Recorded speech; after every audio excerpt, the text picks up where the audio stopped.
menggunakan huruf kecil. Salah besar ya. Karena itu kalimat baru. Kalimat baru itu harus menggunakan huruf kapital ya. Ini menulis nama orang ya, nama hari, nama bulan. Itu diingat-ingat semua ya. Jadi jangan sampai lupa. Masa menulis nama orang kok ditulis dengan huruf kecil? Salah ya. Nama orang Anda namanya Muhammad Ja'far Aulia Rivaldi ya. Itu ditulis dengan huruf kapital ya. Nah, ini jadi supaya Anda dalam menulis karya ilmiah tidak ada yang salah ya. Ini yang harus Anda pahami ya. Ini Mas Muhammad Ja'far ya. Ya. Dengar semua ya, Bu Endang berbicara ini ya. Ya, mic-nya diaktifkan semuanya ya. Kemudian setelah Anda yang pertama mempelajari ejaan bahasa Indonesia, kemudian mempelajari bahasa baku ya, bahasa baku. Anda masih ingat semua ya? Masih ingat semua? Kalau Anda menulis karya ilmiah harus menggunakan bahasa baku. Kata-katanya baku ya. Jadi tidak boleh Anda menulis dengan semaunya sendiri. Tidak boleh, karena harus menurut kaidah bahasa Indonesia ya. Supaya Anda menulis skripsi nanti betul ya, tidak ada yang salah ya, tidak ada yang salah. Kalau nanti misalnya Anda akan menulis skripsi, itu pasti nanti juga akan menerima buku pedoman penulisan skripsi. Nah, sekarang Bindang mau tanya, sudah Anda mendownload buku bahasa Indonesia? Sudah? Sudah ya. Sampai berapa yang Anda download? Sampai berapa? Anda mendownload sampai berapa? Downloadannya udah dibuka belum? Iya. Udah dibaca-baca belum? Sudah dibaca belum? Ha? Yang Anda download bukunya yang seperti apa? Tidak ada sampulnya. Hah? Tidak ada sampulnya. Oh, nggak ada sampulnya ya. Ya. Pokoknya dibaca ya, dibaca, dipelajari ya. Karena minggu depan Anda UTS, ujian tengah semester. Ya. Bobotnya itu 30%. Ya, 30%. Jadi Anda usahakan nilainya maksimal. Ya, nilainya maksimal. Supaya Anda nanti menerima HSS, hasil studi semester, itu nilainya maksimal. Siapakah yang ingin nilai A? Semuanya. Siapa yang pengen nilai A? Oh, iya, semua ya. Kalau ditanya pasti pengen nilai A semua ya. Pasti. Dulu Bu Endang ini waktu S2 ya, waktu S2 nilainya A semua ya, nilainya A semua. Jadi kalau Anda karena puas memperoleh nilai A semua, boleh di itu. Alah, di laminating jenenge. Oh, Ya. Jadi HSS-nya itu boleh dilaminating untuk dikenang. Ya, yang sudah Anda pelajari ejaan bahasa Indonesia, bahasa baku ya, bahasa baku. Kemudian satuan kebahasaan ya, yang meliputi ada kalimat efektif dan lain-lain ya. Nah, sekarang bahasa Indonesia yang baik dan benar. Nah, bahasa Indonesia yang baik dan benar. Nah, oke.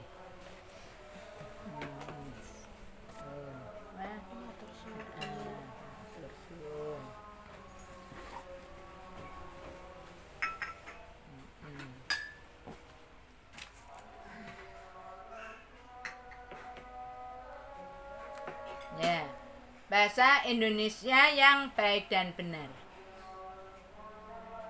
Jadi kalau Anda memahami tentang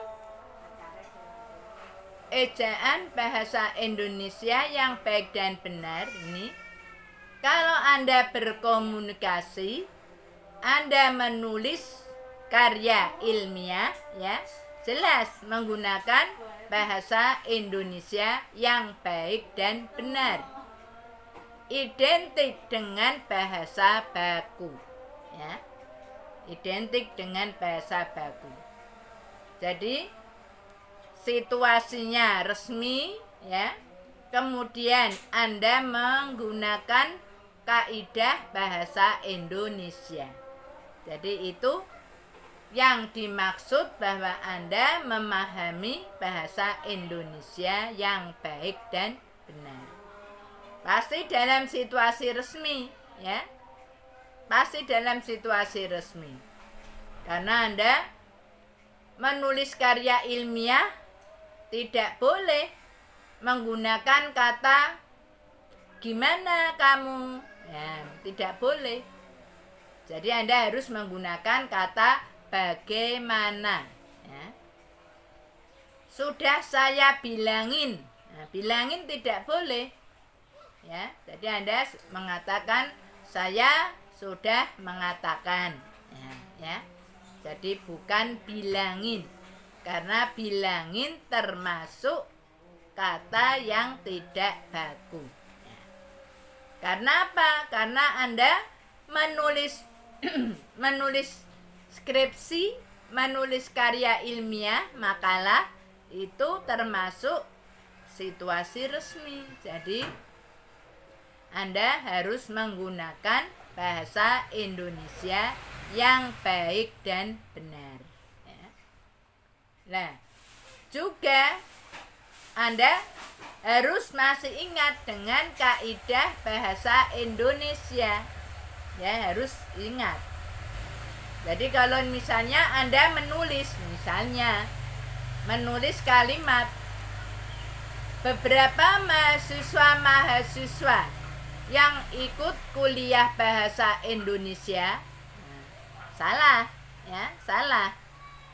Karena apa? Karena kalimat tersebut sudah diawali oleh, ya, kata yang mempunyai pengertian jamak. Beberapa itu jamak. Maka kata berikutnya tidak boleh diulang, ya. Kata berikutnya tidak boleh diulang. Itu, ya, yang diingat-ingat, ya. Jadi kalau sudah diawali oleh kata yang menunjukkan jamak, kata berikutnya tidak boleh diulang. Ingat, ya. Coba sekarang Bu Endang tanya. Ingat tidak? Alumni itu pengertiannya jamak atau tunggal? Yo, siapa yang jawab? Jamak Ibu. Mutiara Hikmah. Mana? Jamak, ya. Alumni jamak, ya. Tunggalnya alumnus, ya, tunggalnya alumnus, ingat-ingat, ya. Maka kalau Bu Endang mengatakan saya alumnus, ya, saya alumnus Universitas Diponegoro, karena Bu Endang seorang diri, ya, Dipo udah kelihatan. Maka Bu Endang menggunakan istilah alumnus, ya, bukan alumni, ya. Nanti kalau Bu Endang mengatakan alumni, ya salah, karena Bu Endang seorang diri, Jadi mengatakan alumnus ya. Nah, diingat-ingat. Kemudian politisi jamak atau tunggal? Kata politisi jamak atau tunggal? Yang mengatakan jamak siapa itu? Zian Ayu Malika. Ya, berarti belum semua paham atau tidak semuanya ingat ya, karena Bu Inang sudah menjelaskan beberapa minggu yang lalu. Kalau politisi itu jamak ya, tunggalnya politikus. Nah, politikus itu tunggal, politisi jamak. Orang yang senang berpolitik itu ya, itu namanya politikus ya. Nah, kalau banyak lebih dari satu, politisi ya, politisi. Jadi kalau lebih dari satu itu sudah dikatakan jamak. Paham ya? Ya, jadi iya, jadi diingat-ingat itu ya. Jadi kalau Anda menulis kata pun juga jangan sampai ada yang salah. Ya. Karena penulisan pun ya, masih ingat? Ayo, siapa yang ingat? Jelaskan. Siapa yang akan menjelaskan? Tunjuk jari. Siapa? Saya Bu. Siapa, Mbak? Elsa Dwi Mahfiroh. Oh, Elsa. Mbak Elsa? Dian Bu. Ya. Elsa Dwi Mahfiroh. Elsa. Mbak Elsa dulu. Kelas apa, Bu? Elsa Dwi Mahfiroh. Ya. Anda kelas apa, Mbak? Elsa. Elsa. Ya Bu. Kelas apa Anda? Penulisan Sinyalnya putus-putus. Nanya. Sinyalnya putus-putus ya. Cari tempat Cari tempat yang enggak Mbak, yang bagus. Sinyalnya. PPIC. Ya, cari tempat yang lebih bagus. Ya Bu. Heeh. Penulisan pun ada dua macam, yang dirangkaikan dan dipisah. Penulisan pun dirangkaikan apabila pun tersebut sudah merupakan satu kesatuan dengan kata yang bersangkutan. Contohnya, penulisan meskipun, walaupun, adapun, ataupun. Yang kedua, pun yang ditulis dipisah mempunyai arti mengeraskan atau menyamakan. Contohnya, jangankan dua kali, satu kali pun engkau belum pernah ke Jakarta. Ya. Pun yang dipisah mempunyai arti yang dipisah mempunyai arti juga. Contohnya, obat apapun yang dikonsumsinya dia tetap kurus. Dan obat apapun juga yang dikonsumsinya dia tetap kurus. Itu semuanya. Kata sekalipun ada dua macam. Sebentar. Kata sekalipun yang dirangkaikan apabila dalam Ini ya, Mbak, tadi ya, Anda memberikan contoh obat apapun juga, ya. Obat apapun juga yang di ya, Ya. Salah kalau begitu. Iya. apa juga yang dikonsumsinya dia tetap kurus. Jadi kalau Anda menulis menggunakan kata pun yang dipisah, yang mempunyai arti juga, ya. Jadi dalam konteks kalimat itu pun mempunyai arti yang sama dengan juga. Obat apapun, nah, obat apapun, jangan ditambah juga, ya. Jadi dipisah, tetapi tidak perlu ditulis kata juganya. Karena apa? Karena pengertian pun yang dipisah dalam kalimat itu maknanya sama dengan kata juga. Ya. Ya, diingat-ingat. Iya, Bu. Diingat-ingat. Terus lanjutkan. Kata sekalipun ada dua macam. Yang pertama, kata sekalipun yang dirangkaikan, yaitu apabila dalam konteks kalimat mempunyai makna yang sama dengan meskipun, walaupun, ataupun. Contohnya, sekalipun hujan dia pergi juga. Sebentar. Penulisan Tadi Anda mengatakan sekalipun yang ditulis dirangkaikan, ya, apabila dalam konteks kalimat itu mempunyai makna yang sama dengan meskipun, walaupun, ataupun. Salah, ya. Ataupunnya yang salah. Ya. Ataupun yang salah. Karena Anda menulis kata ataupun, ya, itu dipisah, ya. Tidak boleh dirangkaikan. Ya, ataupun itu dipisah. Yang dirangkaikan ya hanya kata meskipun, walaupun. Ya, itu. Adapun dirangkaikan. Ya.